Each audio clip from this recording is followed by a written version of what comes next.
Chicken কাবাব আমরা তো বিভিন্নভাবেই তৈরি করে থাকি। এইভাবে একবার তৈরি করে দেখবেন, অনেক বেশি মজার হবে, অনেক জালিদার। আর জালি কাবাবের মধ্যে এই চিকেন কাবাবটা কিন্তু বেশ ভালো লাগে। আজকের রেসিপিটা অনেক সহজভাবে দেখাবো, ঘরে থাকা উপাদান দিয়েই কিন্তু তৈরি করতে পারবেন।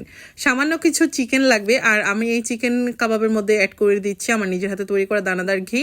আর ঘি দিলে এর টেস্টটা অনেক বেশি ভালো আসে। সারাদিন রোজা থাকার পর এই ধরনের কাবাব যদি টেবিলে থাকে, দেখেই কিন্তু মন ভরে যাবে।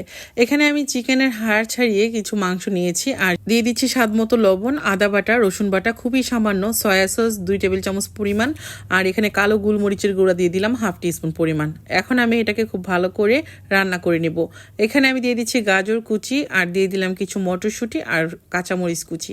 এটা রান্না করতে আমার 12 মিনিটের মতো সময় লাগবে। একটু ঢেকে রেখে দিলাম, আর এখন পানিটা শুকানো অবধি অপেক্ষা করব। মাংসগুলি যেহেতু ছোট ছোট করে কাটা, রান্না করতে খুব একটা টাইম লাগবে না। পানিটা একটু শুকিয়ে গেলেই এভাবে করে একটা হ্যান্ড উইক দিয়ে এভাবে চাপ দিলেই কিন্তু এগুলো একটু গুঁড়া গুঁড়া হয়ে যাবে।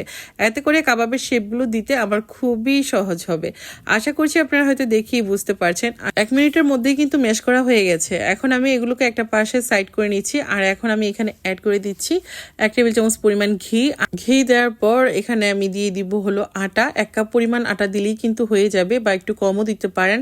আটাটা একটু ভেজে নেব ঘিয়ের মধ্যে, তারপর এখানে পানি অ্যাড করে দিব। আর এই তো পানিটা দেওয়ার পর কিন্তু অনবরত নাড়তে হবে, নেড়ে চেড়ে এগুলোকে একসাথে মিক্স করে ফেলবো। এখন আমি দেখিয়ে দিচ্ছি, এই ঘি যদি কারো লাগে, এটা আমার নিজের হাতে তৈরি করা দানাদার ঘি, তাহলে এই ফোন নাম্বারে ফোন করে কিন্তু অর্ডারটা করে দিতে পারবেন। সারা বাংলাদেশে ক্যাশ অন ডেলিভারিতে পেয়ে যাবেন। সামনের রোজার পরেই কিন্তু ঈদ আসতেছে। ঈদের মধ্যে কিন্তু ঘিয়ের আমাদের অনেক বেশি প্রয়োজন, কারণ সব ভালো রান্নাতেই ঘি ব্যবহার করা হয়। ঘি এটা কিন্তু আপনারা গরম ভাতেও খেতে পারবেন, ছোট বাচ্চাদেরকেও খাওয়াতে পারবেন, যেহেতু এটা আমার নিজের হাতে তৈরি করা একদম দেশি গরুর দুধের সরের ঘি। আশা করছি যাদের লাগবে আপনারা ঘিয়ের কৌটোর উপর যে ফোন নাম্বারটা দেখেছেন সেখানে ফোন করে অর্ডার করে নেবেন। আর এখন কিন্তু আমার এর মধ্যে পুরটা তৈরি করা হয়ে গেল। এর উপর দিয়ে দিচ্ছি একটু ধনিয়া পাতা। এটা সেই সাথে আমি এখানে অ্যাড করে দিব কিছু কাঁচা পেঁয়াজ, আর দিয়ে দিব হলো কাঁচা মরিচের কুচি। এটা একটু লাল মরিচটা অ্যাড করব, এতে করে কাবাবটা দেখতে খুব বেশি ভালো লাগবে। কাঁচা পেঁয়াজটা দিলে টেস্টটা অনেক ভালো আসে। আর এই যে লাল মরিচ কুচি, এগুলো কিন্তু কাঁচা মরিচই, কালারটা লাল। তা আমার এখন পুরোপুরি রেডি। এখন হলো ঠান্ডা হওয়ার পর এভাবে হাত দিয়ে আমি একটু মাখিয়ে মিশিয়ে নিচ্ছি সবকিছু আবার ভালো করে। তারপর আমি কাবাবের শেপ দিয়ে নিচ্ছি। আমি এখানে যে শেপটা দিচ্ছি, আপনারা চাইলে কিন্তু গোল শেপও দিতে পারেন, অথবা আর একটু লম্বা করেও দিতে পারেন। যেভাবে আপনাদের পছন্দ ওভাবেই করতে পারেন। এই কাবাবটা বানিয়ে আপনারা ফ্রোজেন করতে পারেন, আবার চাইলে সঙ্গে সঙ্গে ভেজে খেতে পারেন। আজকে একটু বেশি করেই বানাবো, কিছু ভাজবো আর কিছু ফ্রোজেন করে ফেলবো। এই তো, এই কাবাবটা শুধু যে খালি খালি খাবেন তা না, এটা পোলাওয়ের সাথেও কিন্তু সাইড ডিশ হিসেবে রাখতে পারেন।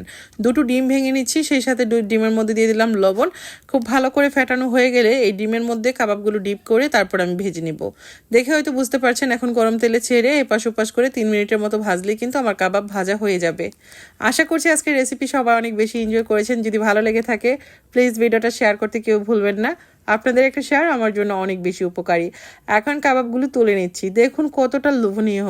এটা শুধু খালি খালি না, আপনারা ভাত, পোলাও অথবা বাসায় মেহমান আসলে যে কোনো আইটেমের পাশাপাশি কিন্তু এটা রাখতে পারেন। সবাই ভালো থাকবেন। আল্লাহ হাফেজ। আসসালামু আলাইকুম।